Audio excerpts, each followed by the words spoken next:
자, 제가 본격적으로 시작하기 전에, 어, 제가 리포트 쓰는 법을 어떻게 배워갔는지에 대해서 먼저 말씀을 드리려고 해요. 그렇게 되면 여러분들이 제가 날 때부터 리포트를 잘 쓰거나 논문을 잘 쓰는 사람이 아니라는 점, 여러분도 충분히 리포트를 잘 쓸 수 있다는 점을 알 수 있게 될 겁니다. 저는 학부를 이화여대 국문과를 나왔어요. 그런데 저희 때는 제가 88년인가 9년인가에 졸업 논문을 쓰고 학사 졸업을 했는데 요즘은 보통 학부를 졸업하면서는 논문을 쓰지 않지만 그때는 졸업 논문이 필수였습니다. 그런데 그때도 대학 때 제가 떠올려 보면 리포트 쓰는 법에 대해서 배워본 적은 없어요. 모르겠어요. 교수님이 가르쳐 주셨는데 제가 지금 이렇게 뻔뻔스럽게 말하고 있는지 모르겠지만 아무튼 그리고 나서 저는 곧장 뿌리 깊은 나무, 세미 깊은 물이라는 잡지사에 들어가서 그러니까 기자로서 기사 쓰는 법을 익혔습니다. 저는 그게 글쓰기의 전부라고 생각했고, 기사에서도 역시 논리성이라는 건 매우 중요하기 때문에, 이만큼 논리를 배웠으면 됐다라고 생각을 했거든요. 그렇지만 아시다시피 제가 독일에 가서 공부를 하면서 정말 많이 깨졌습니다. 제가 여러 수업에서 말씀을 드렸지만, 독일에서는 제가 나는 집으로 갔다.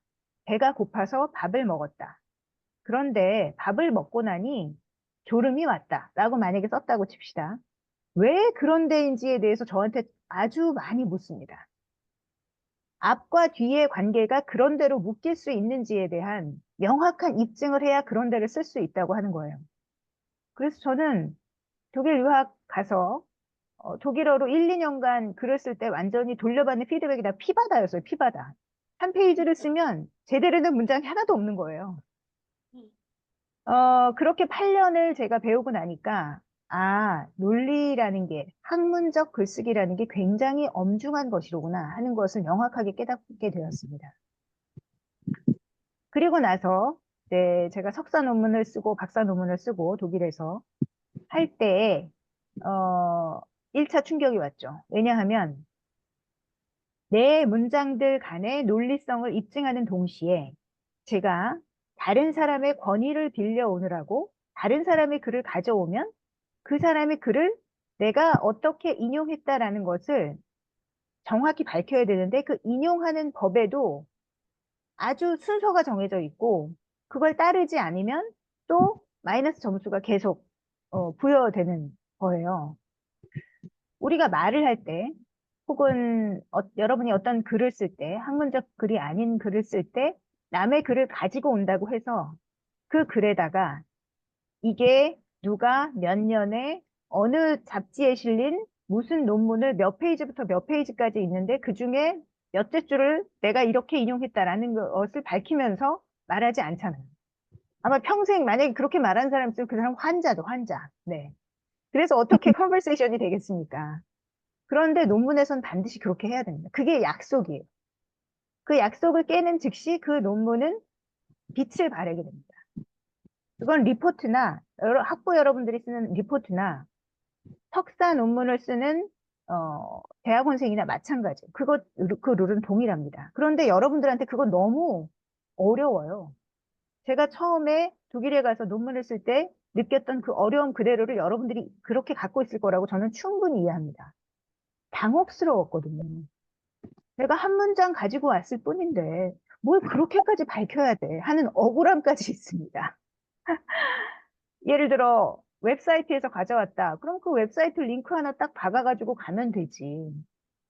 그런데 학문적 글쓰기라는 것은 쉽게 말하면 좀 극단적으로 말하면 여러분들이 10페이지를 썼다고 쳐요. 10페이지를 내용적으로 쓰는데 여러분들이 들여야 되는 공수가 만약에 100%라고 칠 때 80% 정도는 내용을 구성하는 데 있다고 하면 나머지 20%는 형식적인 면을 채우는데 시간을 내가 써야 한다고 미리 마음을 먹어야 됩니다. 그러니까 예를 들어 여러분들이 한 달 후까지 리포트를 내야 해요.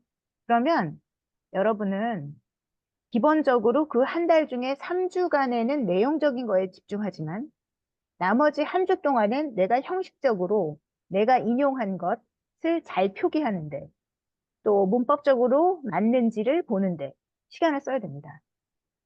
그러니까 시간 설계를 어떻게 해야 되겠어요? 만약에 기간이 남아있다면 그중에 3분의 2는 내용적인 거, 그리고 나머지 한 3분의 1을 형식적인 것을 정리하는데 바쳐야겠죠. 모르긴 몰라도 여러분들이 학부에서 공부를 하면서 냈던, 제출했던 리포트, 적어도 제 강의에서는 리포트의 형식적인 면이 맞지 않아서 감점을 당하는 경우가 많습니다. 저는 실제적으로 거기에 감점을 줘요. 그러니까 오늘 강의가 얼마나 중요합니까? 여러분들이 여태까지 감점 받았던 것을 플러스로 바꾸게 하는데 굉장히 큰 기여를 하는 강의가 될 겁니다. 자, 이 정도로 제가 왜 이 강의가 중요한지에 대한 얘기는 한 것 같고요. 제가 이 강의를 어떻게 할까 고민을 많이 했어요, 정말. 왜냐하면 저는 17년 동안 충분히 우리 경희사이버대학교에 들어오는 학생들의 케이스 스터디를 했거든요. 어떤 실수를 저지르는지, 어떤 점이 개선돼야 하는지. 문제는 여러분들한테 제가 무슨 자료를 하나 만들어서 줘도 아마 여러분들은 생업에 바빠서 그 자료를 내가 어디다 뒀는지조차 몰라서 그걸 적용하려고 할 때 힘들어 할 수 있습니다. 그래서 제가 고른 방법이 바로 중앙도서관 자료를 이용하는 겁니다. 그래서 제가 그렇게 이서영 선생님을 통해서 중앙도서관 아이디를 만들어라 라고 얘기했는데, 자, 지금 화면을 켜지 못한 사람들까지 포함해서 중앙도서관에 회원 가입하고 로그인과 아이디, 그러니까 로그인을 내가 할 수 있는 상태가 됐습니다라고 하는 사람은 이 밑에 반응 보세요. 반응. 아래 메뉴에 보면 반응 있죠? 거기 손들기가 있습니다. 손을 들어서 손들기를 눌러서 표시해 주세요. 저는 중앙도서관에 들어가서 자료를 찾을 수 있는 아이디와 비밀번호가 있습니다. 손 들어주세요.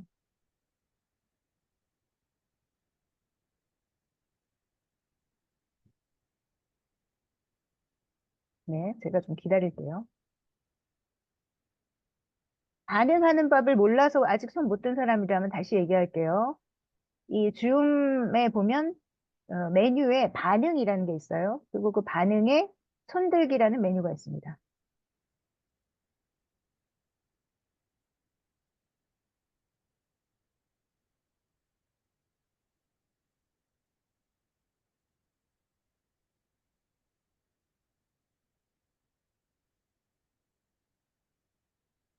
저희가 지금 30명 가까이 지금 있는데요. 그 중에 지금 반응에 손을 든 사람이 6, 7, 8, 9명, 11, 12, 13, 한 반 정도 되네요. 장철웅 선생님, 우리 학생회장님, 있으신데 지금 반응을 못 하신 거죠? 설마? 마이크를 켜보실래요?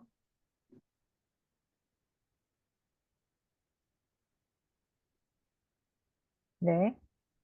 어찌됐건, 알겠습니다. 아직도 우리가 그렇게 구구절절 홍보를 했음에도 불구하고 중앙도서관 가입 신청을 안 했다면 이건 심각한 문제인데, 이 강의를 듣고 나서는 반드시 중앙도서관 이용할 수 있는 어, 그 회원 신청, 회원 가입을 하시기 바랍니다. 여러분이 경희사이버대 학생이면 자동으로 도서관을 이용할 수 있습니다. 그렇지만 도서관 이용을 위해서는 여러분이 회원 가입을 해야 돼요.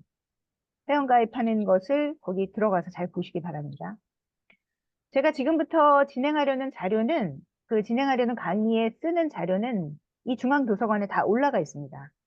그러니까 다른 건 다 몰라도 나중에 이제 이서정 선생님이 이 녹화 영상을 올려둘 거예요.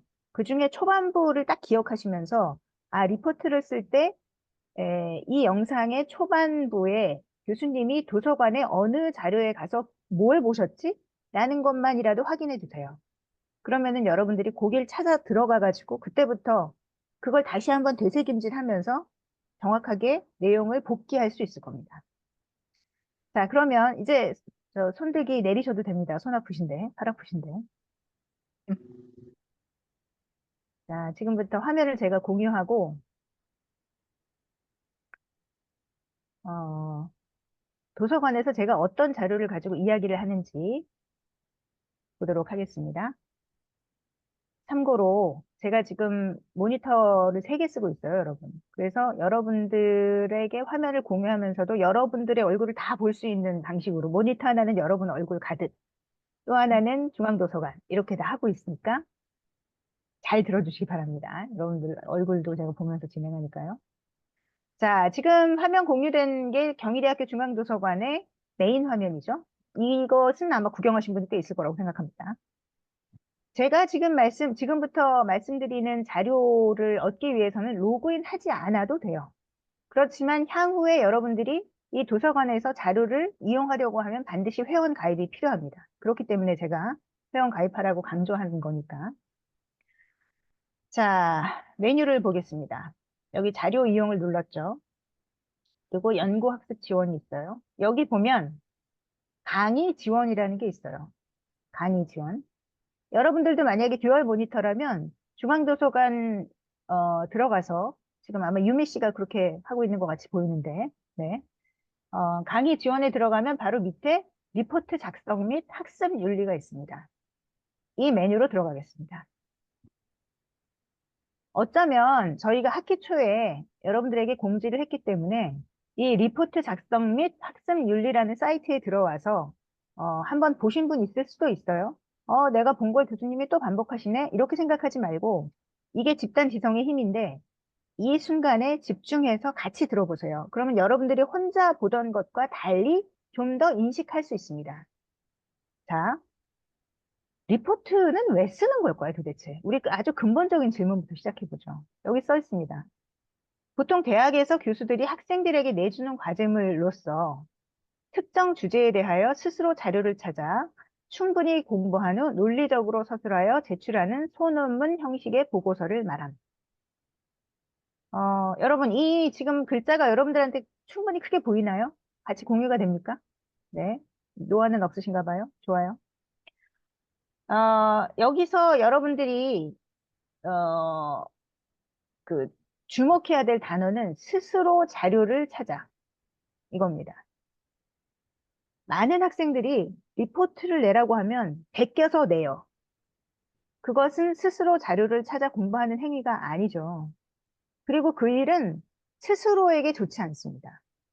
대학에 와서 무슨 공부를 한다는 것은 스스로 사고하고 스스로의 목소리로 글을 쓰게 하는 훈련을 하는 것하고 다를 바 없어요. 동의합니다. 그런데 여러분들이 내용을 베껴서 갖다 놓으면 사고하지 않아요. 클릭질을 하는 거지. 그죠? 그러니까 스스로 자료를 찾아 충분히 공부한 후에 또 있습니다.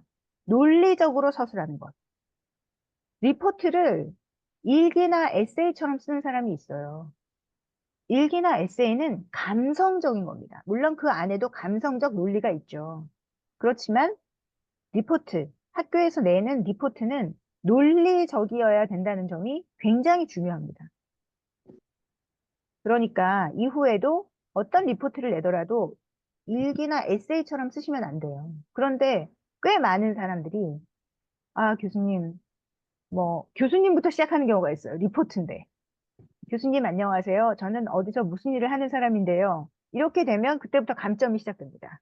이건 리포트가 아니거든요. 리포트는 대단히 건조하고 객관적이어야 하는 겁니다. 그리고 여기 소논문 형식의 보고서라고 되어 있죠. 그러니까 사실 석사 논문과 리포트는 논문이라는 형식을 띄어야 된다는 점에서 다를 바 없는 거죠. 특히 대학원생들은 그래서 소논문 형태의 리포트를 쓰다 보면 나중에 석사 논문을 쓸 수 있는 역량이 키워집니다. 그러니까 나는 리포트는 그냥 대충 쓰고 나중에 논문 잘 써야지. 이렇게 리포트와 논문을 경계에 지으시면 안 돼요. 소논문을 쓰는 훈련이 축적이 돼서 역량이 키워지면 나중에 논문으로 이어지는 겁니다. 아셨죠? 자, 리포트의 교육적 목표, 굉장히 고리타분하게 느껴지죠? 하지만 여기에 진수가 다 써 있습니다. 첫 번째, 전공 서적이나 자료를 읽게 한다. 그래서 신화 확장된 지식을 얻게 한다라고 써 있죠. 바로 이따가도 얘기하겠지만 전공 서적이나 자료라는 것, 이것을 읽게 하는 것, 이 전공 서적이나 자료에 안 들어가는 것들이 있습니다. 뭘까요? 네이버 지식인, 위키피디아, 나무 뭐죠? 나무 뭐 이런 거, 나무 위키. 이런 곳의 특징이 뭘까요? 이것의 공통점은 검증되지 않은 지식이라는 겁니다. 저도 올릴 수 있고, 초등학생도 올릴 수 있고, 그 내용의 전문이 아닌 사람들이 누구나 올릴 수 있는 사이트죠. 그렇다면 그것은 검증되지 않은, 그게 참인지 거짓인지 알 수 없는 내용들이라는 거예요. 그래서 교수들이 그 검증되지 않은 사이트의 내용을 출처로 해서 어떤 내용을 인용하지 말라라고 하는 겁니다. 전공 서적이나 자료는 어디 있을까요? 도서관에 있죠. 도서관에서 여러분들이 다운받아서 볼 수 있는 학술 논문들, 그게 바로 전공 서적이나 자료인 거예요. 그렇기 때문에 지금 여러분들이 재학생으로 지낸 지 한참 됐는데 아직까지 도서관에 들어가서 회원 신청까지 안 했다는 거 보면 여러분들은 여태까지 쓴 리포트의 출처들이 대부분은 잘못된 거였다라고 감히 말할 수 있는 겁니다.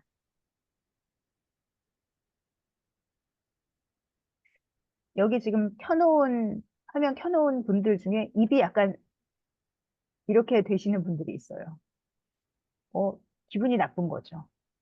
내가 여태까지 그럼 인용한 출처가 다 잘못된 것이었단 말인가? 네, 잘못된 것이었습니다. 아, 그리고 여기 아주 반가운 눈에 쏙 들어오는 얘기가 있네요. 에이플 리포트? 어떻게 받을 수 있지, 에이플을? 다 에이플 받고 싶잖아요. 교수의 리포트 출제 의도에 맞게 작성한 리포트. 어떤 사람은 보면 제가 리포트 쓸 때 뭘 하라고 형식적으로 뭐 신명조 10포인트에다가 행간이 어쩌고 저쩌고 쭉 다 써놓고 이 리포트의 출제 의도는 이러합니다라고 다 써놓고 5장이라고 하면 2장은 뭘 쓰고 2장은 뭘 쓰고 나머지 1장은 뭘 쓰세요라고까지 다 써놓습니다. 읽지 않아요, 그걸. 읽지 않고 자기가 원하는 대로 씁니다. 그러면 당연히 나쁜 점수를 받게 되겠죠. 그죠? 어쩔 수 없어요. 교수님의 의도를 읽어내셔야 돼요. 그러니까 여러분들이 리포트를 써야겠다라고 책상에 딱 앉는 순간 교수님이 뭐라고 쓰셨나를 자세히 읽어보시고 행간에 숨어있는 출제 의도까지 잘 읽어내세요. 그렇게 해야 여러분들이 좋은 점수의 리포트를 쓸 수 있습니다. 이런 얘기가 있네요. 이런 방식은 절대로 피하세요. 비슷한 주제의 글을 골라 적당히 짜깁기 하기. 당연히 안 되겠죠? 인터넷 유료 사이트에서 리포트 구매해서 이름만 바꿔 제출하기. 네, 여러분 제가 솔직히 말씀드릴게요. 유료 사이트에서 가져온 건 교수가 알아낼 수 없습니다. 인터넷 구글링으로 찾아낼 수 없어요. 그렇지만 촉은 있습니다. 교수들한테는 촉이 있어요. 어, 이 학생이 평소 게시판에 썼던 글이나로 볼 때 이 정도 수준의 글을 쓸 수 없는데 이 정도 단어와 이 정도 글을 써? 라고 생각하면 저는 그 사람한테 연락하기도 합니다. 정말 당신이 쓰셨습니까? 라고. 아니면 검색을 해봐요. 어떤 경우 이런 경우가 있었어요. 어떤 학생이 굉장히 잘 썼어요. 좀 의심이 들어서 구글링을 해봤어요. 그랬더니 본인이 그 분야의 블로그를 운영하고 있었고 그 블로그에 올렸던 글을 약간 고쳐가지고 냈더라고요. 근데 저 용인했습니다. 본인이 쓴 글이니까요. 그런 경우는 있어요. 그렇지만 그렇지 않은 경우 유료 사이트에서 사온 글은 여러분의 양심을 하는 길이기도 하고 학습 효과 없고요. 그렇게 아무것도 배우지 않은 상태로 늘 유료 사이트에서 긁어온 리포트로만 졸업하면 그 졸업장이 여러분의 인생에 무슨 도움이 됩니까? 그런 측면에서. 그리고 이제 10월부터는요, 여러분, 어, 여러분들이 예를 들어 여러분들 학습 그러니까 같은 강의를 들었던 선배라든가 아니면 뭐 인터넷이라든가에서 어, 가지고 온 글들인지 아닌지를 검색하는 검색 시스템, 카피 킬러라고 불러요.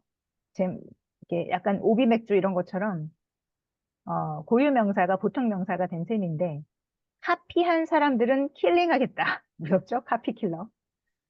그 프로그램이 저희 학교의 사이트에 탑재됩니다. 그래서 교수님들이 그걸 다 돌려볼 수 있어요. 여러분들의 리포트를. 그래서 표절률 어느 정도 이상이 되면 딱 뜹니다. 빨간색 시그널이.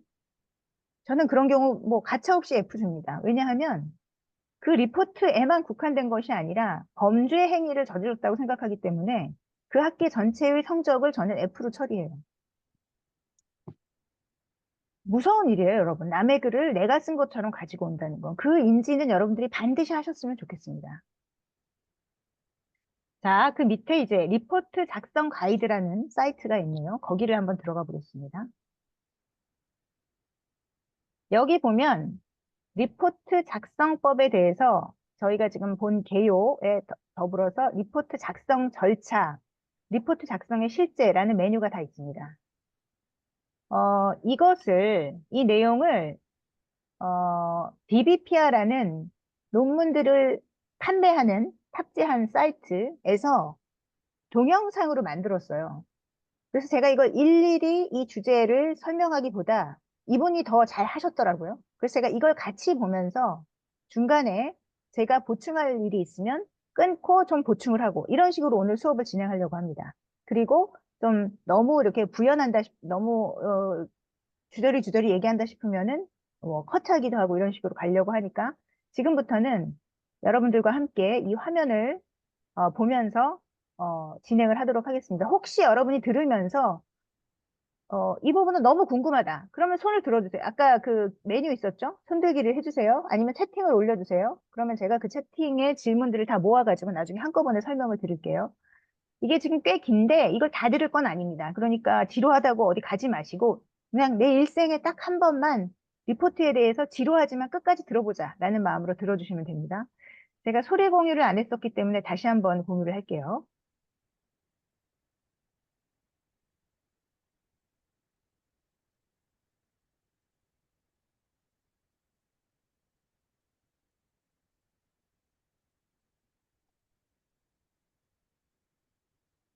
네, 다시 보이시죠? 지금부터 시작하겠습니다.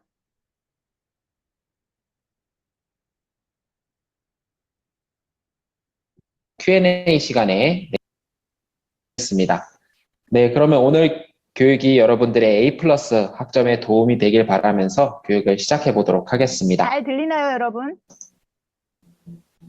네. 네, 오늘 교육의 목차인데요. 네, 가장 먼저 리포트가 무엇인지에 대해서 알아본 후에 실제 리포트 과제물 예시를 참고하여 함께 약간 화면이 안 보입니다. 아, 그래요? 네. 잠시만요. 화면을 제가 공유했는데.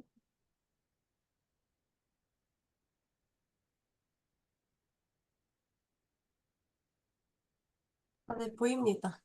네, 근데 다시 네. 사운드를 공유 안 했을 것 같아요. 잠깐만요. 여기 공유했고. 네.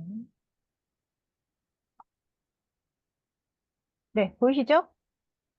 네. 네. 주제 구상을 하고 그를 구성하는 방법과 리포트 과제를 진행하는 마무리 과정까지 함께 오늘 교육을 통해서 안내 드릴 텐데요.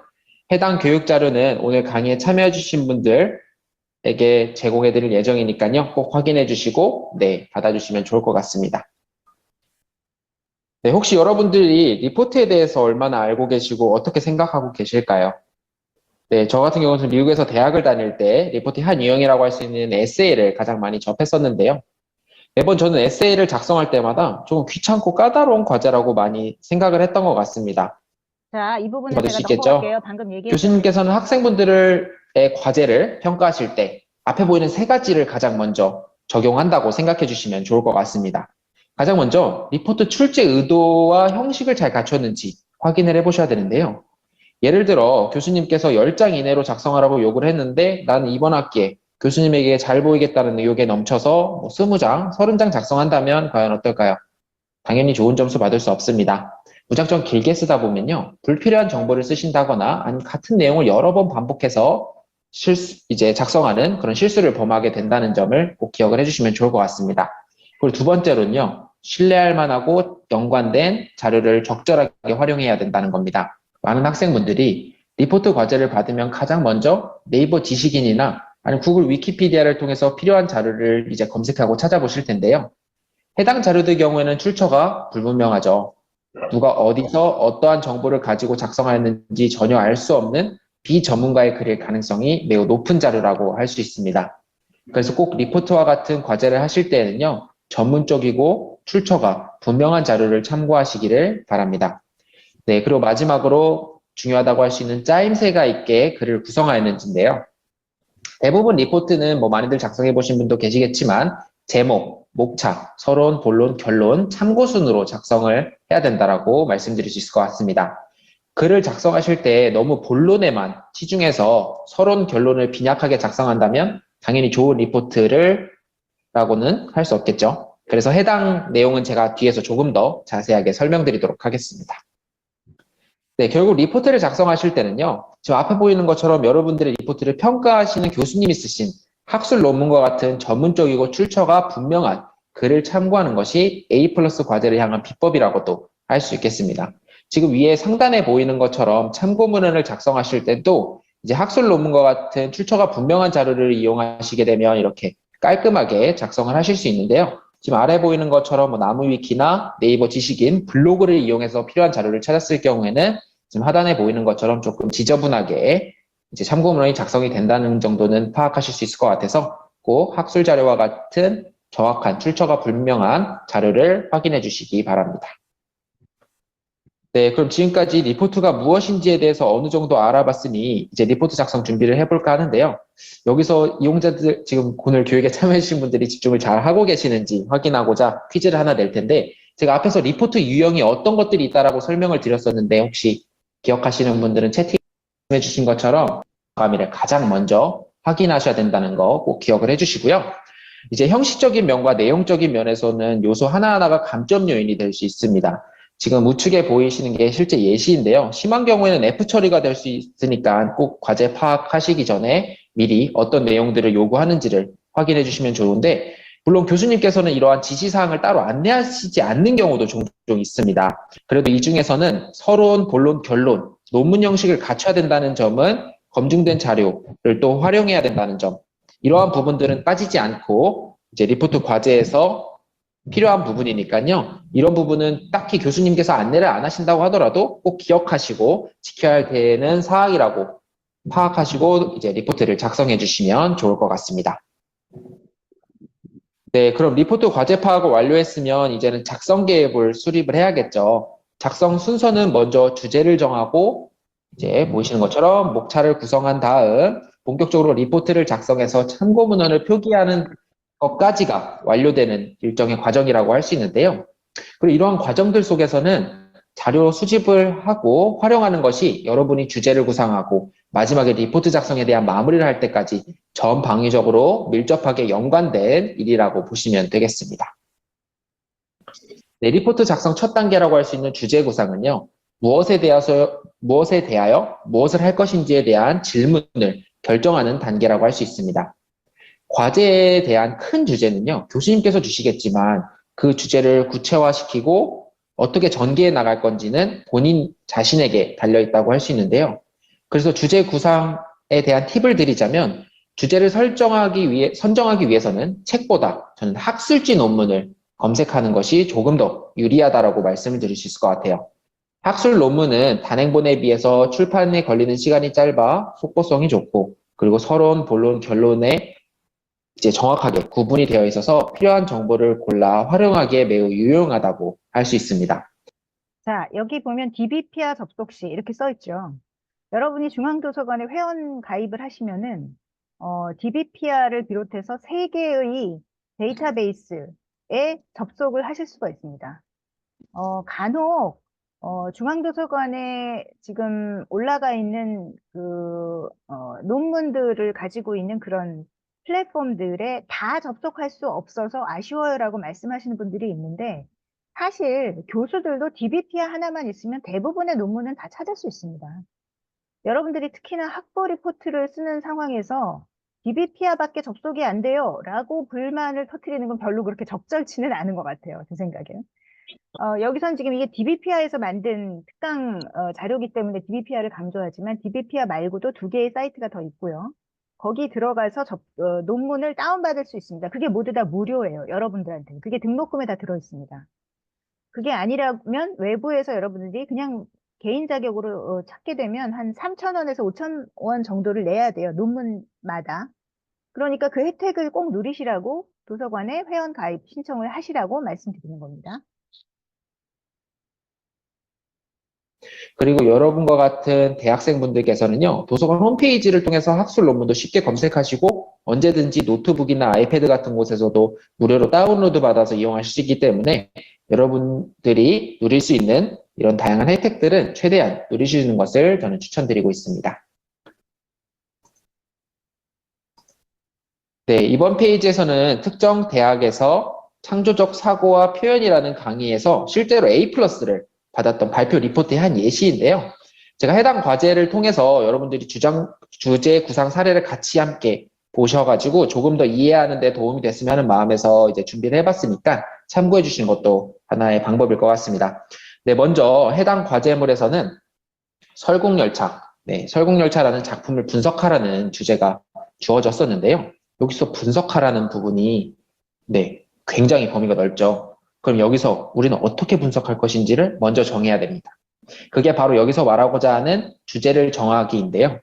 그 과정에서 어떤 부분을 전개해 나가고 싶은지는 대부분 선행 연구 결과를 통해서 이렇게 손쉽게 확인할 수 있습니다. 전문가들이 설국열차에 대해서 생각하는 관점이나 분석 방식들을 한번 살펴보면서 내가 수업 시간에 배웠던 내용들을 생각하고 비교 대조하다 보면 나의 과제와 주제와 연관시킬 수 있는 부분은 분명히 한두 가지 이상은 찾을 수 있습니다. 그럼 이러한 내용들을 요약하고 또 PDF 파일에서 하이라이트 처리하는 과정을 통해 주제 구상을 여러 가지 방향으로 진행해 주시면 되는데요.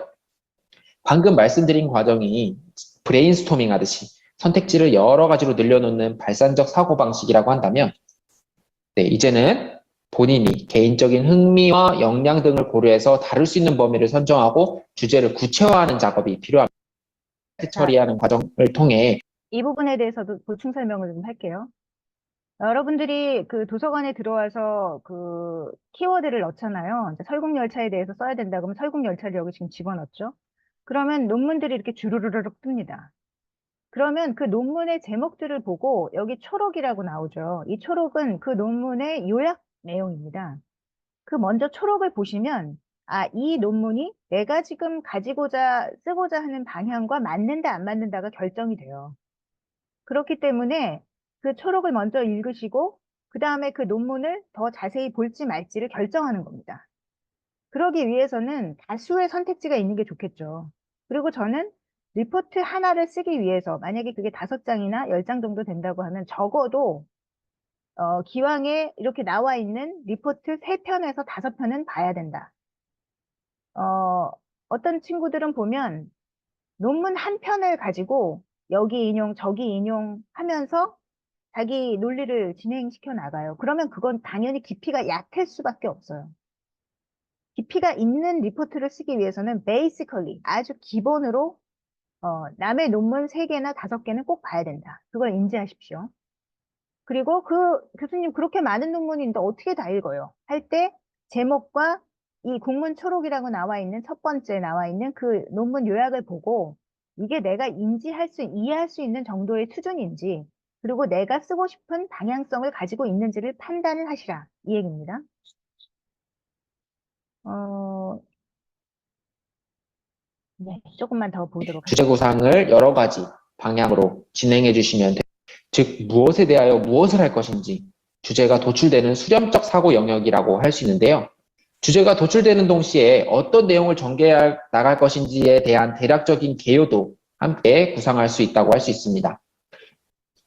자세한 부분은 예시를 참고해 주시면 자, 여기 개요를 보면 서론, 본론, 결론을 가지고 이야기하잖아요. 여러분들이 논문을 좀 찾았어요. 그래서 좀 읽어봤어요. 그리고 나서 혼자서 서론, 본론, 결론이라고 백지에 한번 써보세요. 그리고 내가 읽었던 논문들을 머릿속으로 생각하면서 아니면 만약에 아이패드든 만약에 페이퍼로 뽑아가지고 중요 부분을 이렇게 표시했을 거 아니에요. 색깔로, 컬러링으로 표시를 했겠죠. 그러면 그것들을 정리해서 보면서 나는 지금 내가 읽은 논문들을 토대로 내 생각과 결합해서 서론은 무슨 얘기를 쓰고, 본론은 무슨 얘기를 쓰고, 결론은 무슨 얘기를 쓸까? 를 한번 구상을 해보는 거예요. 이건 여러분들이 만약에, 하루 세 끼를 내가 뭘 먹을까? 생각을 할 때와 비슷할 수도 있어요. 자, 삼시세끼를 내가 내일 책임져야 된다고 생각해 봅시다. 그러면 일단 무엇을 메뉴로 할까를 생각하겠죠? 그리고 나선 그것을 만들기 위해서 어떤 재료를 사야 될까를 생각하겠죠? 그런 것처럼 서론, 본론, 결론이 삼시세끼 구성이라고 생각해 보세요. 그래서 아침, 점심, 저녁인데 저녁에는 좀 분명하게 메시지가 결론적으로 나와야 될 거 아니에요. 결론이니까요. 그렇다면 그 결론에 내가 내리고 싶은 이야기가 뭔지를 먼저 가설적으로 생각해 보는 겁니다. 그래서 서론에다가 그 가설적인 내용을 나는 A라는 생각과 B라는 생각 때문에 C라는 결론을 내리고자 이 글을 시작한다 라고 얘기를 해요. 그 다음에 점심 메뉴가 되는 본론에서는 그것을 요리하는 과정을 다 쓰는 거예요. 근데 이게 아침, 점심, 저녁은 조금 비유가 맞지 않네요. 어쨌든 마치 여러분들이 일상에서 어떤 행동을 할 때 그 행동을 하기 위해서 전반에 준비해야 되는 과정이 있고 그걸 직접 하는 과정이 있고 그래서 그걸 정리하는 과정이 있듯이 서론, 본론, 결론을 먼저 가설적으로 세워보는 게 필요하다. 그 말씀을 드리는 겁니다. 그래서 여기서 지금 주제를 선정할 때 자기가 먼저 한번 틀을 짜봐라 라는 내용을 얘기하고 있는 거예요. 이해가 조금 더 빠를 것 같습니다. 지금 보이시는 예시를 좀 참고해 주시면 더 좋을 것 같은데요. 결국 이렇게 전문적인 자료를 적절히 활용해서 먼저 한국 노동시장 문제점을 정해서 분석하시오라는 과제를 받았다고 저희가 가정을 해볼게요. 저라면 한국 노동시장의 문제점을 정하기 위해서는 한국 노동시장 현황을 먼저 파악해 볼 것 같습니다. 국내 현황이라든지 해외 현황을 비교해서 파악하는 식으로 선행 자료의 자료들을 검색하고 주로 언급된 키워드들을 도출한 다음에 가장 흥미롭게 생각되는 주제를 선택해 보는 건데요. 이제 혹시라도 이제 평소에 수업 중에 아니면 한국 노동시장 문제에 대해서 뭐 배웠다거나 흥미가 있었던 주제가 있으면 바로 키워드 검색을 통해 가지고 선행 연구를 이제 찾아보는 것도 하나의 좋은 방법이 될 수 있을 것 같습니다. 지금 예를 들어서 도출된 여러 가지 키워드들 중에서 나는 이번에는 청년실업이라는 주제를 선택하기로 했다고 한다면 청년실업과 관련된 현황과 원인, 대안 등을 분석해서 참고할 수 있는 내용들을 수집해 보는 겁니다. 결국 이렇게 최종적인 과정들을 통해서 청년실업의 문제를 어떻게 분석할 것인지에 대한 문장형 주제를 지금 아래와 같이 이렇게 완성할 수 있을 것 같습니다. 네. 그럼 오늘 실제로 주제를 구체화하기 위해서는 어느 정도 선행 연구 자료를 파악해 보는 것이 하나의 좋은 방법이라는 것을 모두들 이해하셨을 텐데요. 오늘 많은 분들께서 DBPR 리포트 작성법 교육에 대한 소식, 그리고 오늘 릴레이 교육을 대학 도서관 홈페이지를 통해서 확인하시고 신청해서 지금 참여해 주신 만큼 대학 도서관 홈페이지에는 정말 다양한 자료를 무료로 이용하시고 제공하고 있다는 것을 확인하실 수 있을 것 같습니다. 네, 이게 지금 숙명여대대학교 도서관 홈페이지죠. 이게 숙명여대를 이런 식으로 위한 지금 보이시는 수강이었어요. 것처럼 뭐 온라인 강의, 웹 DB, 전자책, DBPI에서 제공하는 학술 논문까지 다양한 자료들을 여러분들께서 무료로 이용하실 수 있도록 제공하고 있으니까요. 꼭 이제 도서관 홈페이지를 자주 이용해 주시면 좋을 것 같고요. 저는 오늘 교육을 통해서 말씀드리겠지만 이러한 다양한 전자자원 중에서도 DBPI에서 제공하는 학술 논문에 대한 정보를 알려드릴 거고 학술 논문을 조금 더 추천드리고 있습니다. 제가 왜 학술 논문을 추천드리는지는 자, 이 부분은 넘어가겠습니다. 네, 맞습니다. 작성하시면 그리고 두 번째 보고 있는 트렌드를 그래서 수집하실 때는 나에게 도움이 될 수 있는 내용인지를 빠르게 파악하는 것이 하나의 팁이 될 수 있습니다. 네, 제가 아까 말씀드린 것처럼 이 앞에 초록에서 전반적인 논문의 흐름을 살펴보고 서론에서는 그 기존의 연구 동향이라는 걸 여러분도 써야 됩니다. 사실 근데 학부 논문, 학부 리포트에서까지 이럴 필요는 없을 것 같긴 한데 기존에 이런 얘기가 있었는데 나는 그것을 뛰어넘는 이런 새로운 얘기를 하고 싶어 라는 얘기를 하는 것이 서론입니다. 그리고 내가 이후 본론에서 어떤 방식으로 이야기를 전개해 나갈 거야 라는 것을 쓰는 것이 또 서론에서 소개해야 되는 내용이기도 하죠. 근데 이 부분은 나중에 좀 더 자세히 말씀을 드릴게요. 그리고 이 내용을 잠시 제가 내리고 도서관 홈페이지에서의 그 검색 방식에 대해서 공유를 해볼까 해요. 자, 이 화면 보시죠. 이게 도서관의 학술 논문 검색을 했을 때 뜨는 그 사이트입니다. 제가 지금 문화도시라는 키워드로 검색을 했어요. 그리고 학술지 논문으로 딱 들어가면 왼쪽에 이런 메뉴가 쭉 뜹니다. 아, 뭐 복잡하죠. 여기서 주제어를 한번 보세요. 그러면 문화도시 있어서도 문화도시와 도시재생과 관련된 거, 혹은 cultural city라는 용어가 들어간 거, 그리고 또 발행 연도가 있습니다. 시작과 끝이. 내가 문화도시에 대해서 알고 싶은데 아주 트렌디한 거, 작년과 재작년의 것만 보고 싶어. 그럼 여기에 2022년에서 2024년까지만 보고 싶어. 라고 재검색을 하면 22년에서 24년도 사이에 나온 논문들만 여러분들에게 제공이 됩니다. 그런 식으로 여기 이제 결과내 검색이라는 그 메뉴가 있잖아요. 아까 거기서 보여준 것도 이 결과내 검색을 누르고 여기서 다시 키워드를 넣어서 검색을 해라. 그러면 여러분들이 원하는 자료를 점점 범위를 좁혀서 찾을 수 있다. 이것은 학술 논문을 쓰는, 그러니까 특히 석사 논문을 쓰는 사람들한테 유용한 서치 방법이 될 것 같습니다. 제가 다시 내리고 아까 사이트로 넘어갈게요. 어, 여러분들 표정이 벌써 지친 것 같은데 잠깐 쉬다 할까요? 아니면 계속 할까요?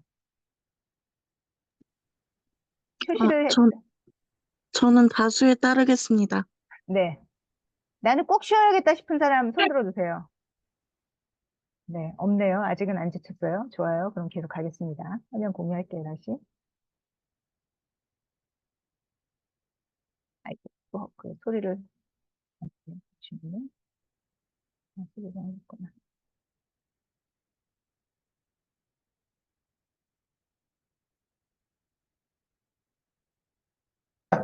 제목, 목차, 초록, 서론, 결론 순으로 논문을 확인해 보시는 것이 저는 좋다고 말씀을 드리는데요.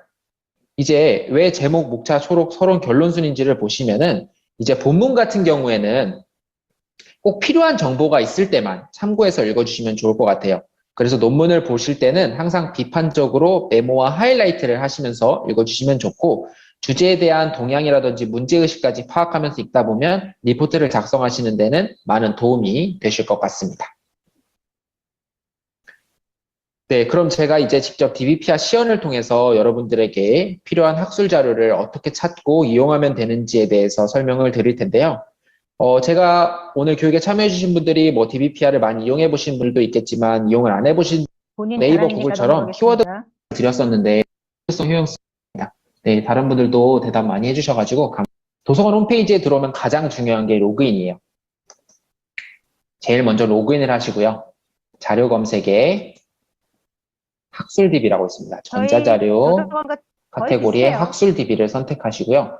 DBP 알파벳으로 D죠. D 선택해 주시면 이렇게 제일 상단에 DBPR라고 되어 있습니다. DBPR 클릭하시면요. 바로 DBPR 사이트로 넘어와 주실 거예요.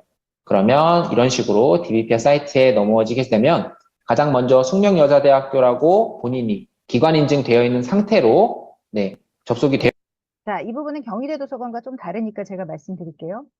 저희는 중앙도서관에서 그 사이트로 갈 필요가 없이 그냥 검색창에서 그 여러분들이 키워드를 넣으면 여러분들이 이용할 수 있는 DBPR와 나머지 두 개의 사이트에 있는 논문만 자동으로 보여줍니다. 그러니까 염려 마시고 이렇게 DBPR을 따로 눌러서 들어가는 게 아니라 그냥 곧장 검색창을 누르시면 된다는 점 말씀드리고요.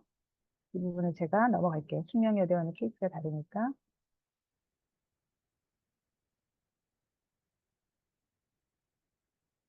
그리고 아까 제가 드린 그 결과 검색, 뭐 이런 것들이 그러니까 그게 여러분들한테 더 중요하니까 그 부분을 제가 넘어갈게요. 그 부분을 넘어가서,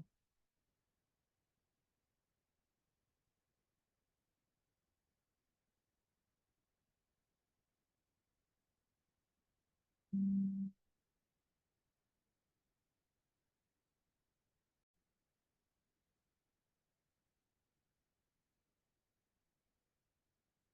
리포트를 직접 작성하는 얘기로 시작하겠습니다. 자료도 함께 활용하는 방법까지 마스터하셨으니까요. 본격적으로는 리포트 작성 방법에 대해서 알아보도록 하겠습니다. 네, 리포트 작성 순서는 보통 다음과 같습니다. 만약 여러분들께서 선호하시는 순서나 방법이 있다면 그대로 해주시면 되는데요. 다만 아직 리포트에 익숙하지 않거나 아니면 어떻게 써야 되는지에 대해서 잘 모르는 분들이 계신다면 서론을 저는 마지막에 쓰는 것을 조금 더 추천을 드립니다. 아무래도 교수님께서 과제를 평가하실 때 가장 먼저 보게 되는 부분이 제목, 목차, 그리고 서론인데요. 리포트 제출을 한 1000명 아니면 적게 한다면 100명의 학생이 했다고 가정을 해봅시다. 기본적으로 10페이지 정도 작성을 하니까 이제 100명의 학생들이 10페이지씩 제출하면 한 1000페이지 정도는 교수님께서 읽어보셔야 될 텐데요. 그만큼 도입부라고 할 수 있는 서론을 얼마나 흥미롭고 자세히 적어주느냐에 따라서 교수님으로 하여금 그 리포트를 평가하실 때 관심을 조금 더 가지고 보실 수 있을 것 같습니다. 그래서 서론을 마지막에 조금 더 시간을 들여서 신중하게 작성해 주시는 것을 추천드립니다. 네, 첫 번째로 제목인데요. 제목은 리포트의 첫인상이라고 할 수 있습니다. 무엇이든지 첫인상이 중요하신 만큼 제목 또한 제대로 작성해 주시는 것이 매우 중요하겠죠. 많은 학생분들이 엄마를 부탁해라는 책을 읽고 서평을 써오라고 시키면 대부분 과제를 받아서 제목을 작성하실 때 엄마를 부탁해를 읽고서 점점점 이런 식으로 제목을 정하시더라고요. 이렇게 되면 아무리 잘 쓴 리포트라고 해도 그냥 평범한 리포트처럼 보일 수밖에 없습니다. 그래서 꼭 제목을 정하실 때는 보이시는 것처럼 어느 정도 내용을 파악하실 수 있게끔 이제 선행 연구라든지 아니면 핵심 키워드 그리고 연구의 목적 등이 포함이 되면 좋을 것 같은데요. 혹시라도 제목을 정하실 때 어려움이 있으시면 선행 연구의 제목을 한 번 더 참고해 보시는 것도 하나의 좋은 방법이 될 수 있으니까 이런 점도 기억해 주시면 좋을 것 같습니다. 네, 이제 제목을 정하셨으면 목차를 작성해야 되겠죠. 리포트가 3장 이상일 경우에는 꼭 목차를 만들어 주세요. 아무래도 목차를 만들었을 때 보다 이제 리포트를 작성하는 게 한결 수월해질 수 있을 뿐만 아니라 결국 목차는 리포트의 뼈대라고 할 수 있습니다. 뼈대를 튼튼하게 잡아줘야만이 리포트 작성이 당연히 한결 수월해진다는 것을 모두들 이해를 하실 것 같아서 목차를 작성하실 때에는 리포트의 각 파트에서 설명하고자 하는 내용을 간략하게 요점만 찝어주는 형식으로 작성해 주시면 좋을 것 같습니다. 지금 화면에 보이시는 예시가 저희가 아까 노동시장 문제점을 분석하라는 과제를 토대로 작성해 본 목차인데요. 이런 식으로 보이시는 것처럼 목차를 간략하게 작성해 주시면 보다 빠르게 필요한 정보도 다시 한번 확인하고 그리고 리포트가 어떻게 구성이 되어 있는지도 한결 쉽게 확인할 수 있다는 것을 보실 수 있을 것 같습니다. 네, 이제는 본론을 작성해 볼 차례인데요. 본론을 작성할 때는 특정 자료에 의존하기보다는 다양한 자료를 참고해서 이용해 주시기 바랍니다. 예를 들어 특정 주제에 대해서 찬성하는 자료만 참고하는 것보다는 반대하는 자료도 함께 찾아서 작성해 주시는 것도 좋은 방법일 수 있는데요. 그리고 본문에는 자신이 참고한 자료를 언급하고 앞서 제가 DBP에서 보여드렸던 인용하기 기능을 활용하셔서 정확한 출처도 표기해야 된다는 걸 잊지 말아 주시기 바랍니다. 그리고 또한 본문 말미에는 자신만의 의견이나 결론을 언급해 주는 것도 완성도 높은 리포트를 작성하는 하나의 좋은 팁이라고 생각해 주시면 좋을 것 같고요. 그리고 리포트를 작성하실 때는 꼭 2가지식으로 구성을 해주세요. 이제 문장을 간결하게 끊어서 작성해 준다라고 생각해 주시면 되는데 아무래도 본문에서 너무 설명을 장황하게 쓰다 보면 비문이 될 가능성이 높으니까요. 이런 점만 유의해 주시면 좋을 것 같습니다. 네, 이번에는 결론인데요. 결론은 본문에서 언급했던 내용을 한 번 더 정리해 주신다라고 생각하시면 됩니다. 예를 들어 리포트의 내용이나 연구 결과를 요약하고 시사점 혹은 전망 등에 대한 언급을 간단하게 해주시면 됩니다. 그리고 무엇보다 본론에서 언급하지 않았던 내용이라든지 용어를 사용하지 않도록 이런 부분만 주의해 주시면 결론도 쉽게 작성하실 수 있을 것 같습니다. 네, 그리고 가장 중요하다고 언급해서 말씀드린 서론인데요. 서론은 앞에서 설명했던 것처럼 독자로 해당 리포트를 읽고 싶게끔 써주셔야 됩니다. 그래서 외국에서는 이러한 부분을 후크 성장의 훅 포인트라고 표현을 하고 있는데요.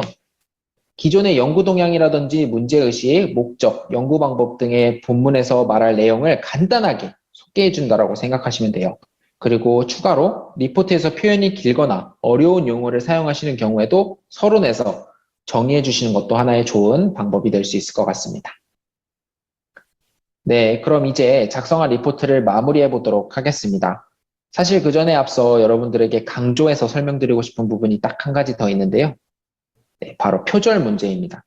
자주 사회적으로 큰 이슈가 되었을 만큼 표절 문제 매우 심각합니다. 대학에서도 큰 문제로 인식하고 있어서 석박사 대학원생분들이 작성하는 졸업 학위 논문 같은 경우에는 제출하실 때 꼭 표절 검사 프로그램을 이용을 하셔야 됩니다. 그래서 여러분들께서도 리포트를 작성하실 때 아무리 마이너한 과제물이라고 하더라도 표절 문제를 생각하시고 작성해 주시기 바랍니다. 결국 표절과 인용은 종이 한 장 정도 차이라고 생각이 들어요. 여러 가지 이유가 있을 수 있겠지만 리포트를 작성하실 때는 꼭 인용하기 통해서 참고 문헌에 대한 정보를 정확하게 밝혀주시길 바라고요. 그리고 표절 문제로부터 자유롭기 위해서는 참고 자료를 필요한 경우에만 이용을 하시고 DBPI 인용하기 기능을 통해서 인용된 학술 논문의 정확한 서지 정보까지 표기하는 방법을 제가 이번 교육을 통해서 알려드렸으니까 꼭 유념해 주시기 바랍니다. 네, 가장 중요하다고 말씀드리시는 참고문헌 작성 방식을 그래서 설명을 드릴 텐데 일반적으로 자료 유형별 순서와 가나다 순을 지켜서 작성해 주시면 보다 깔끔하게 작성하실 수 있을 것 같습니다. 그리고 제가 직접 시연을 통해서 보여드린 것처럼 DBPI에서 제공하는 시카고나 MLA, APA 등 다양한 인용 양식뿐만 아니라 한글 2018 워드 인용하기 기능까지 제공하고 있는 것을 말씀을 드렸는데요. 필요한 유형에 맞춰서 참고문헌 손쉽게 작성해 주시고 활용해 주시면 보다 깔끔하게 작성하실 수 있을 것 같습니다. 네, 그러면 출처를 밝히는 방법에는 앞에 보이는 각주, 내주, 참고문헌 방식이 가장 리포트 작성하실 때 대표적인 세 가지 방식이라고 생각이 들어서 꼭 참고를 해주시기 바랍니다. 네, 먼저 각주를 따라서 서지 정보를 정확하게 표현하는 방식인데요. 인용에는 크게 간접 인용, 직접 인용, 재인용 이렇게 세 가지 방식이 있죠. 먼저 간접 인용 같은 경우에는 인용을 할 때 본인의 스타일로 재구성해서 표현하는 방식입니다. 아무리 본인이 재구성했다고 해도 주장에 대한 근거가 뒷받침이 되어야 되겠죠. 그래서 이 예문처럼 각주를 달아서 정확한 서지 정보를 이렇게 표기해 주셔야 된다는 점 꼭 기억해 주시기 바랍니다. 네, 다음은 직접 인용인데요. 직접 인용은 말 그대로 그냥 DBP에서 찾은 자료를 그냥 그대로 가져다가 복사 붙여넣겠다고 생각하시면 쉽습니다. 당연히 이러한 경우에도 예문에서 보이는 것처럼 필요한 정보를 쓰셨으면 정확한 서지 정보를 입력해야 된다는 거는 네, 당연히 아실 거라고 생각이 들고요. 그리고 마지막으로는 많은 분들이 어려워하시는 재인용에 대한 방식인데요. 재인용은 말 그대로 원문이 찾기 어려운 경우에 부득이하게 다른 사람이 인용한 것을 다시 한번 인용하는 경우입니다. 국내 논문 같은 경우에는 대부분 DBPR을 통해서 원문을 찾을 수 있겠지만 해외 논문 같은 경우는 찾기도 어렵고 언어적인 이슈가 있어서 네, 검색하는 방법도 헷갈릴 수 있습니다. 그래서 자료를 찾기 어려운 경우에는요, 재인용을 하시고 보이시는 것처럼 재인용 양식에 맞춰서 각주를 작성해 주시면 좋을 것 같습니다. 네, 그리고 동일한 논문에서도 중복으로 인용하는 경우도 분명히 있을 텐데요. 이러한 경우에도 동일한 서지 정보를 계속 입력하시지 마시고요. 지금 앞에 보이는 윗글이나 앞글 등의 표현 등을 활용해서 네, 간략하게 표기해 줄 수 있다는 점 기억해 주시면 좋을 것 같습니다. 네, 이 부분은 제가 좀 더 설명을 드리자면, 여러분들이 그 논문을, 특히 리포트를 쓸 때는 한 두세 편 읽게 되겠죠? 그러면은 그 A라는 논문에 뭐 1페이지에서 인용도 하고, 뭐 5페이지에서 인용도 하고, 그럴 수 있습니다. 학부의 리포트는 그 정도를 할 수 있는데, 그럴 경우에 어떤 학생은 여기 지금 나와 있는 2번 구경남 어쩌고 써 있잖아요. 이 논문을 인용했다고 쳐요. 그러면 이걸 2번에도 쓰고 3번에도 쓰고 4번에도 쓰고 계속 똑같이 다 써놓는 거예요. 인용 출처를. 아, 교수님이 인용 출처 명확하게 밝히라고 했어 하면서. 그러실 필요 없다는 거. 바로 직전에 내가 주석 따라서 인용 출처 표기한 논문과 동일한 논문 내에서 다른 페이지다. 그러면 윗글, 페이지 뭐 이렇게 인용하면 되는 겁니다. 그리고 이 사람도 김기동 1번이라는 앞 거잖아요. 그럴 때 김기동 2016까지만 밝히면 이 논문 해당 동일한 논문이구나를 알 수 있잖아요. 그렇게 써놓고 앞글 페이지 몇 이렇게만 써도 된다. 이제 그런 인용 출처를 밝히는 방식을 얘기하는 겁니다.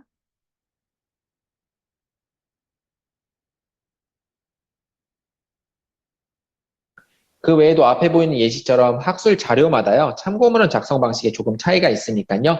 이 부분도 기억을 해주시면 좋을 것 자, 참고 문헌을 작성한다는 건 맨 마지막 페이지에 참고 문헌을 무엇을 썼다. 이것은 각주로 붙이는 것과 달리 맨 마지막 페이지에 내가 참고 문헌 리스트를 딱 붙이는 거예요. 그럴 때 지금 어떤 분은 이렇게 지금 화면을 캡처하는 경우 있는데 지금 제가 말씀드린 것처럼 중앙도서관에 이따가 제가 텍스트로 되어 있는 거 다시 사이트를 알려드릴 텐데 거기 보면 다 나와 있으니까 리포트를 쓸 때마다 다시 그 페이지로 돌아가서 참고문헌 작성 예시를 보시면 돼요. 근데 이제 설명을 드리자면 단행본 같은 경우는 사람 이름 썼죠. 그다음에 그 책이 언제 나왔는지 연도를 씁니다. 그리고 책 제목을 쓰고 출판사를 쓰고 그러니까 출판 지역을 쓰고 출판사를 씁니다.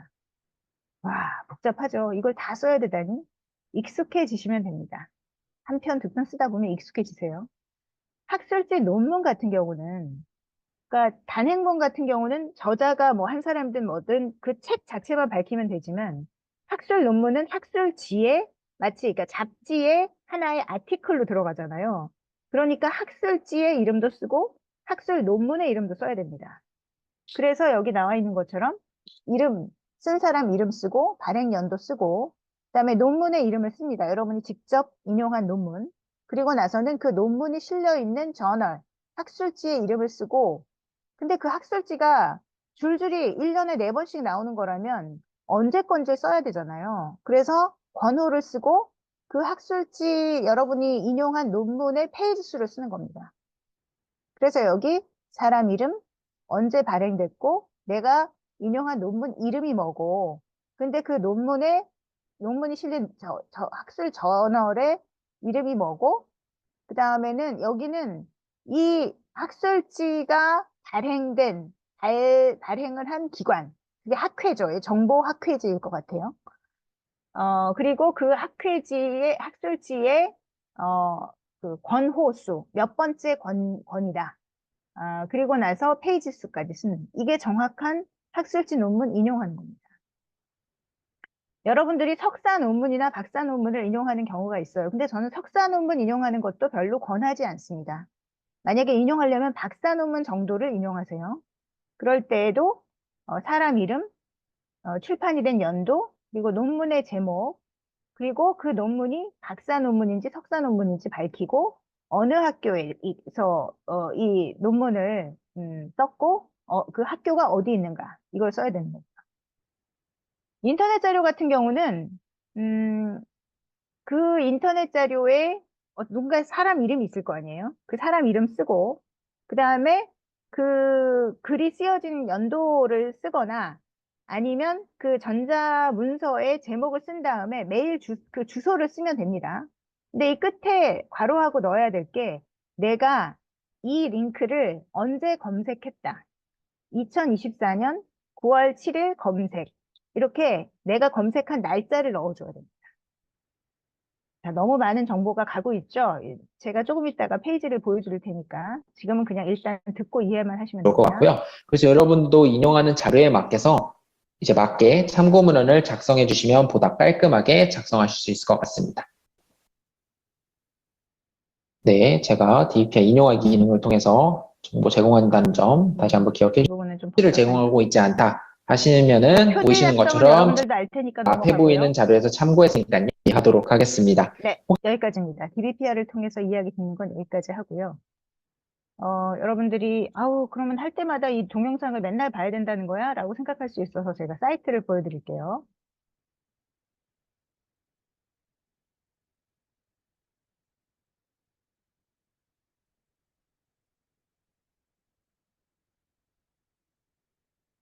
자, 지금 이분이 말씀하신 내용이 이 사이트에 그대로 다 텍스트로 정리되어 있습니다.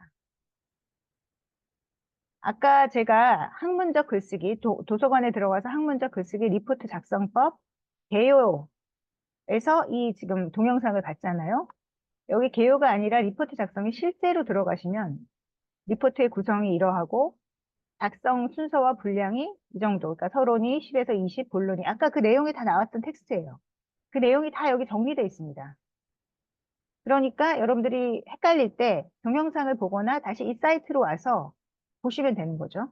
여기 똑같이 그 동영상이 붙어 있습니다. 자, 여기까지가 제가 여러분들한테 알려드리려고 준비한 정보예요.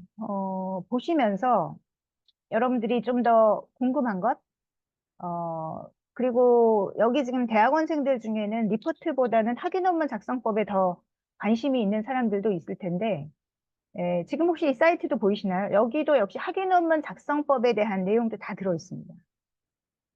그래서 학위 논문 작성의 실제라고 하면서 서론, 본론, 결론 뭐 어떻게 써야 된다 이런 얘기가 나와 있는데, 사실 학위 논문은 이렇게 가이드라인만 가지고 진행하기는 어렵기는 합니다. 결국 그래서 지도 교수인 저나 이제 전한우 교수님이 여러분들에게 일일이 알려드리기는 해요. 그렇지만 그 형식에 대한 부분에 지금 이 도서관에 나와 있는 정보들을 통해서 먼저 좀 공부를 하고 오시면 여기 지금 그 템플릿까지 올라가 있거든요.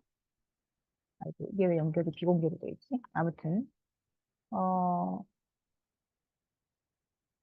그러니까 그런 것을 좀 참고해서 먼저 공부를 하고 오면 좋고요.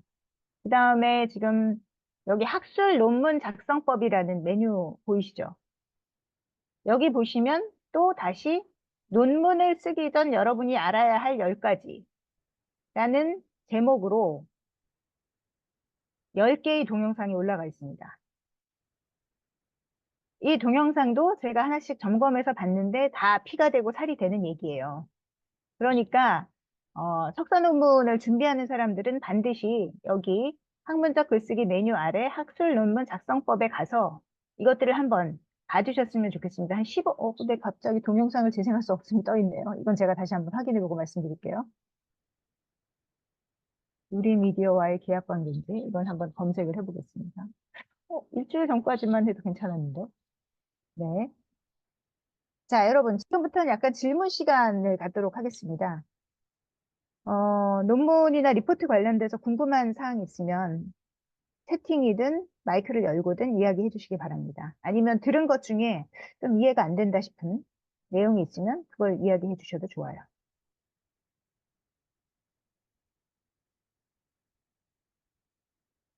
어, 이렇게 질문이 없으시면 제가 한두 분한테 또 지적해서 질문을 할 수밖에 없네요.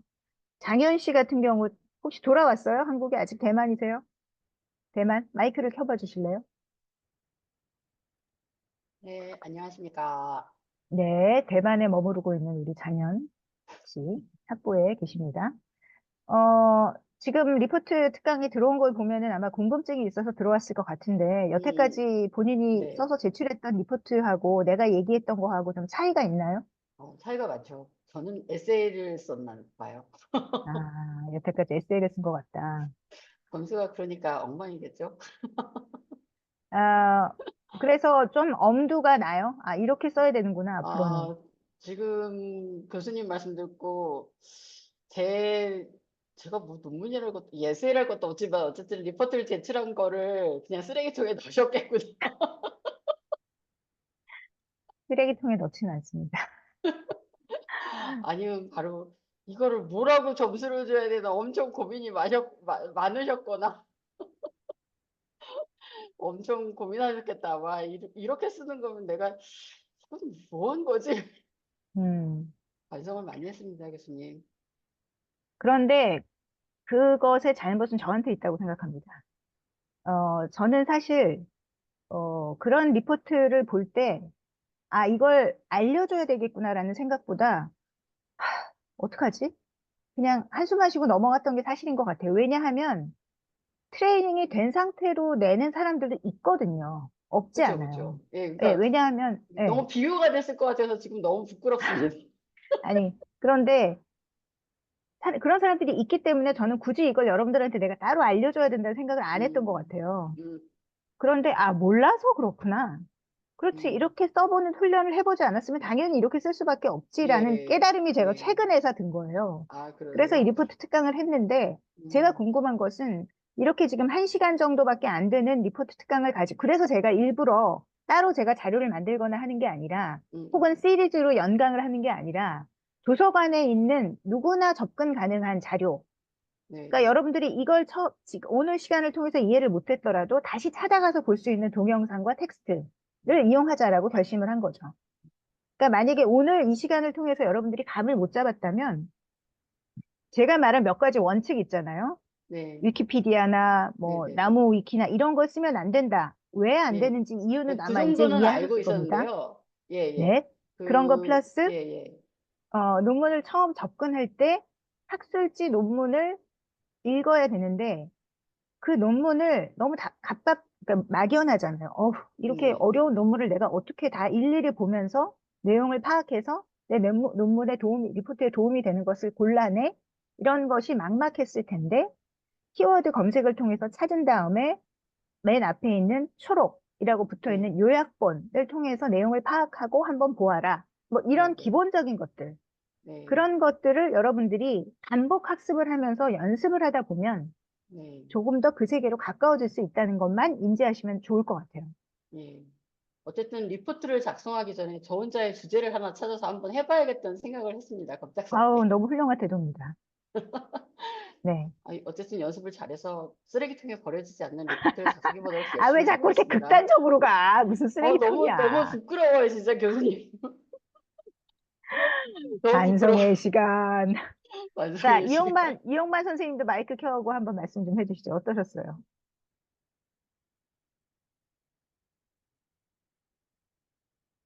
안녕하세요. 네. 어, 이게 한 30년 만에 다시 리포트를 쓰는 법을 하여튼 쓰다 보니까는 정말 제가 무성의하게 썼구나. 이게 이제 한번 다시 교수님 강의를 듣고 나니까는 옛날에 쓰던 생각들이 다시 기억이 나네요. 지금 보니까 이제 다시 나고 네. 있습니다. 그래서 아, 서로 물론 전에는 저희가 이렇게 DBP와 같은 그런 논문 그런 게 없었기 때문에 그냥 도서실 가가지고 책으로 뽑아가지고 그렇죠. 거기에 그냥 복사해가지고 거기에 몇 페이지 썼다고 생각이 나는데 지금은 다시 한번 리포트를 이제부터 제대로 쓰겠습니다. 이제는 기대하겠습니다. 죄송합니다. 그러니까 용만 선생님처럼 뭐 이렇게 말할 수는 그렇지만 어쨌든 좀 세대가 있으신 분들이 저희 세대 때는 이제 용만 선생님이나 저나 비슷한 세대니까 저희 세대 때는 학부 수업을 통해서 리포트 쓰는 법을 훈련을 받았어요. 그렇죠? 어떻게든. 네, 근데 받았습니다. 네. 지금의 경희대 학생들도 그거 제대로 받고 있는 것 같지 않고, 그러니까 세대에 따른 차이도 있고, 여러분들 중에는, 그런 인문사회과학적인 코스가 아니라, 완전히 현장 중심의 공부를 하다가 온 사람들도 많거든요. 그리고 그런 사람들한테 리포트가 필요가 없었죠, 사실. 그렇기 때문에 훈련이 안 되어 있는 건데, 제가 그 부분을 좀 놓치고 있었다는 거. 그리고 저는 유미 씨, 지금 두바이에 있는 정유미 씨나, 김영희 씨 같이 제가 지금 기억에 두 분의 논문, 뭐 더구나 대학원생은 제가 그냥 주구장창 잔소리를 해가지고, 훨씬 학부생들보다는 기본이 되어 있는 건 사실입니다. 이런 분들한테 오늘의 수업은 아마 좀 말하자면 수준이 낮은 것이었을 수 있는데 어떠셨는지 좀 궁금한데요. 두 분 마이크 켜고 좀 얘기 좀 해주시겠어요? 네, 안녕하세요. 안녕하세요. 네. 아니요. 저는 이게 쭉 정리해 주셔가지고, 너무 감사했고요. 사실은 그 도서관 웹사이트를 계속 들어가긴 했지만, 요런 게 있는지도 몰랐었어요. 여기 리포트 쓰는 방법에 대해서 쭉 음, 다 그 요약을 해 주신 것 같은데, 여기 있는 것 같은데, 제가, 한 두 가지 정도 사실은 궁금한 게 있었는데, 네. 어제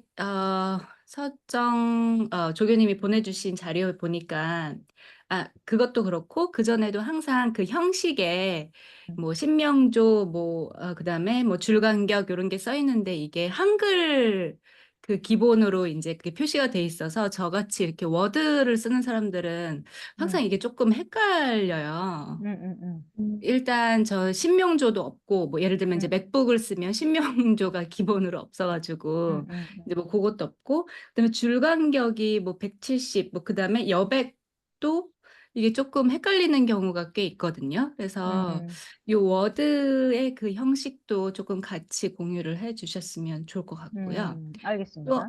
네, 또 한 가지는 음, 지난번 수업에서 교수님이 말씀하셨던 것 같은데 음, 그 챗 GPT로 요즘에 그 레퍼런스 체크 많이 하잖아요. 네. 네. 그래서 그거 그 표기를 어떻게 해야 되는지 그게 아직도 음, 조금 헷갈리거든요, 저는. 챗GPT. 네. 네. 왜냐면 음, 챗 GPT에 있는 출처를 따라가서 음, 그거를 보고 써야 되는 건지 음, 아니면 그냥 그건 참고만 하고 챗 GPT는 이제 뭐 뭐 위키피디아 뭐 이런 것처럼 네.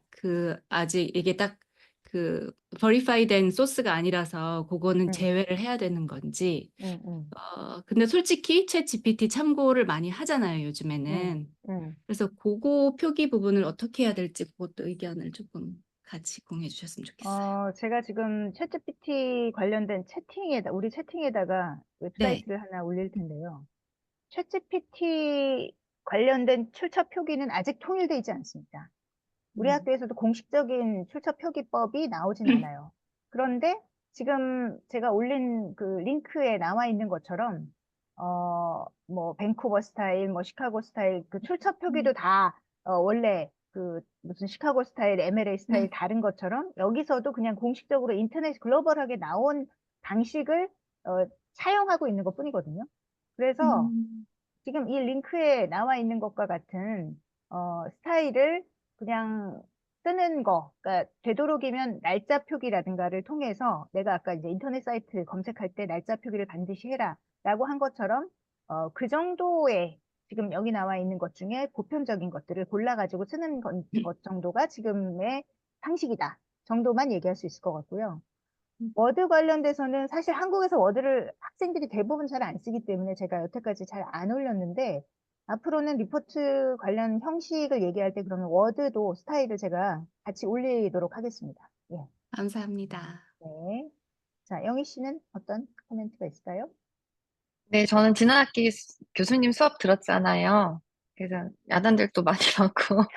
근데 오늘 수업은 너무 좋았던 거는 사실상 저는 원래대로 90학번 때라 90학번이라서 저희 때 리포트는 에세이에 가까웠던 것 같아요. 저희는 수업을 받은 적이 없는 세대예요. 90, 91, 93학번들은. 음, 그래서 대학원 와서 레포트 내라고 하실 때 그냥 음, 대학 때 썼던 걸로 했는데 음, 이제 다른 분하고 그 팀별 수업도 하셨잖아요. 그래서 저희 음, 조원들끼리 레포트도 나눠서 보고 제 눈에 음, 너무 다들 잘 쓰셨는데 수업 때 음. 너무 많이 깨지는 거예요. 그래서 아, 잘 썼는데 왜 저렇게 뭐가 잘못된 거지? 그래서 사실은 이제 교수님께서 코멘트 주셔서 저도 이제 따라가면서 고쳐가면서 했는데 저는 음, 이제 논문 검색하면서 레포트와 논문이 다르다고 생각한 거예요. 다르다. 음. 저희 대학 때 그렇게 생각하고 생각할 수 레포트는 그냥 있어요. 간단하게 하고 근데 이제 수업을 받다 보니까 분명히 레포트를 내라 그러는데 아니 뭐 자꾸 논문을 쓰라는 건지 이게 무슨 얘기인지 특히 저는 각주 인용해서 쓰고 그 밑에 출처 밝히는 게 너무 어려워서 엄청 많이 음, 수정했거든요. 근데 오늘 이렇게 딱 수업해 주시니까 딱 그 음, DB 위키피아에 딱 이거는 리포트는 소논문의 형태를 띈다 하니까 이제 개념이 확 오면서 저 오늘 수업 너무 좋았습니다, 선생님. 앞으로 감사합니다. 교수님 저는 이제 안 틀리고 잘할 수 있을 것 같아요. 와, 너무 기대가 되는데. 감사합니다. 어, 아니, 지금 영희 씨 얘기 들으면서 또 다시 한번 반성하게 되는 게 제가 왜 사회적 예술론, 그러니까 대학원에는 학부생들이 몰라서 사회적 예술론이라는 전공 과목이 있고, 거기서 제가 이제 리포트 쓰는 법에 대해서 많이 이제 알려주는 셈인데, 이렇게 화가 많았습니다. 제가 지금 생각해보면. 화가 많았어요. 이렇게 먼저 알려주고, 그래서 못하면 화를 내야 되는데, 처음부터 화가 많아가지고, 아니, 왜 이렇게 쓰면 대학원에 들어왔는데, 이렇게 했던 태도를 깊이 반성합니다. 반성하겠습니다. 여기 아까부터 제가 지금, 저분이 지금 멈춰있는 화면인가 아닌가를 의심하게 하는 권기영 씨가 계십니다. 권기영 선생님 안녕하세요. 제가 이렇게 뵙는 건 처음인 것 같은데 예, 학부이신 것 안녕하세요. 같아요. 예, 안녕하세요. 선생님께서는 어떻게 교수님 들으셨는지. 강의도 네. 들었습니다. 그러셨구나. 예술사회학. 예, 그리고 예. 저는 1학년 처음에 입학하면서 네. 미디어 허브, 이 신입생 글쓰기 강의 이원재 아, 선생님하고 그 강의도 들었습니다. 들었는데 네네네. 네. 그때 그 강의도 상당히 저한테는 많은 도움이 됐는데 네. 오늘 뭐 저는 이제 마지막 2학기 남겨놓고 있는데 뭐 졸업 음, 가까우면서 지금 제가 이 글쓰기 과목을 들은 이유는 뭐냐면은 네. 지금까지 제가 뭐 레포트를 낸다든지 이런 것이 과연 잘했는지 뭐 그런 아, 것을 한번 재확인도 해보고 또 앞으로 또 제가 지금 저희 그 전공 과목은 다 뭐 학점을 이수를 하고 현재 네. 이제 미디어 문해 창작을 지금 복수 아, 전공을 하려고 하고 있습니다. 해서 네네. 도움이 좀 되지 않을까 해서 들어왔습니다. 네. 근데 뭐, 그러면, 네. 잘 알고 계셨겠네요, 이미. 뭐 잘 하지는 못했고 음. 오늘 이 저 강의를 들어보니까 상당히 도움이 많이 됩니다. 되고 아, 후배들한테 바라고 싶은 거는 처음에 제가 1학년 때 그 미디어 허브를 통해서 교수님 그 강의를 들었는 그런 스타일로 해서 음, 오늘 같은 그 중앙도서관 활용 방안까지도 이런 음, 방법까지도 같이 강의를 해줬으면 상당히 신입생들한테 도움이 많이 될 것 같습니다. 예, 오늘 알겠습니다. 강의 도움 많이 됐습니다. 아유, 예, 감사합니다. 감사합니다. 일단 뒷 배경이 그냥 책으로 꽉 차신 거 모르니까 제가 모르긴 몰라도 하여튼 책과 함께 인생을 살아오신 분 같습니다. 아이고, 감사합니다. 그렇지도 않습니다. 감사합니다. 네. 자, 그러면은 뭐 또 다른 분들 질문이나 뭐 추가하고 싶은 얘기 없으시면 마무리를 하려고 합니다. 지금 장철웅 학생회장께서는 지난 학기 동안 공부를 한 게 아니라는 걸 깨달았다라는 아주 극단적인 발언을 하셨는데, 리포트를 잘 쓰지 못했다고 해서 공부를 안 한 건 아닙니다, 여러분. 그렇게까지 자책을 하실 필요는 없고요. 말씀드린 대로 도서관 사이트, 열심히 보시고, 여러분들한테 지금은 진짜 공부하는 게 너무 머리 아프구나라고 생각할지 모르지만, 제 생각에는 글쎄요, 여기서는 제가 지금 화면 켜신 분들 중에서 유미 씨 정도는 공부가 참 재밌다는 걸 알고 있지 않을까 싶어요. 여러분, 공부는 참 재밌습니다. 그러니까 이게 말하자면 예술로 표현하자면 장르가 다른 것뿐일지 어른들이 가지고 놀기에 참 재미있는 분야예요. 저는 지금도 어떤 논문 쓸거리가 생각나서 그와 관련된 논문들을 검색하고, 네, 하성경 씨도 재밌다고 하십니다. 그 논문들을 가지고 제가 어떤 논문을 쓸지 이 플로우를 작성하고 직접 작성해 나가고 할 때 너무너무 재밌습니다.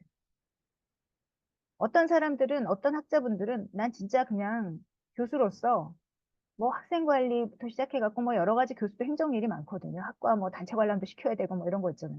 그거 다 안 하고 그냥 난 평생 논문만 쓰면 좋겠어. 여러분들 미친 거 아니야, 저 사람? 이렇게 생각하죠? 근데 그 정도로 이 논문을 쓰고 학문적인 글쓰기의 세계로 깊이 들어가면 그것은 또 다른 예술 창작입니다. 저는 그것을 여러분들이 조금이나마 맛보고 학부를 졸업했으면 좋겠고, 대학원에 계신 분들은 그 재미 때문에라도 그 석사 논문을 준비하는 그 기간은 괴롭지만 즐거운 시간이거든요. 한 1년 동안 여러분들은 그 재미에 푹 빠져서 논문을 쓰고 졸업하게 됩니다. 그리고 그 성취감은 말할 나위가 없어요. 왜냐하면 뭐 전 교수님은 그런 스타일은 아니지만 저는 막 엄청 쪼거든요. 어, 여러분들의 논문이 세상에 나오나 안 나오나 의미 없지 않게 하기 위해서 그 논문이 사회적 가치를 갖게 하기 위해서 저는 엄청나게 압박하면서 지도합니다. 어, 그렇기 때문에라도 끝나고 나면 내가 진짜 좋은 논문을 썼구나라는 생각을 갖게 하거든요. 논문으로 졸업하는 사람들은. 그래서 저는 여러분들이 그 재미를 꼭 알았으면 좋겠다라는 바람으로 이런 특강도 하는 것이고, 지금 여러분들 반응을 들어보니까, 이걸 매 학기, 특히 이제 신편입생들은 꼭 필수로 듣게 해야 되겠구나 하는 생각이 들었습니다. 네, 뭐, 휴일에 뭐 감사하다고 하시는데 뭐 사이버대 교수한테 주말이 어디 있겠습니까? 네, 주말에 공부하는 여러분들을 위해서 항상 시간을 마련하고 있고요. 여러분들도 이렇게 휴일에 시간 내서 사실 좀 방법론에 대한 글쓰기 방법론에 대한 강의인데 이렇게 많은 관심을 보여줘서 제가 굉장히 네, 기분이 좋습니다. 자, 그러면 이제부터 여러분 해방입니다. 주말 잘 즐기시고 리포트 기대하겠습니다. 수고하셨습니다. 고맙습니다. 감사합니다, 교수님. 네, 수고하셨습니다. 감사합니다. 감사합니다. 수고 네, 많으셨습니다. 네, 고맙습니다. 네. 감사합니다, 교수님. 네, 들어가세요. 감사합니다. 서정 씨 수고했어요. 이따 봐요. 네, 감사합니다. 네. 잘했습니다. 네.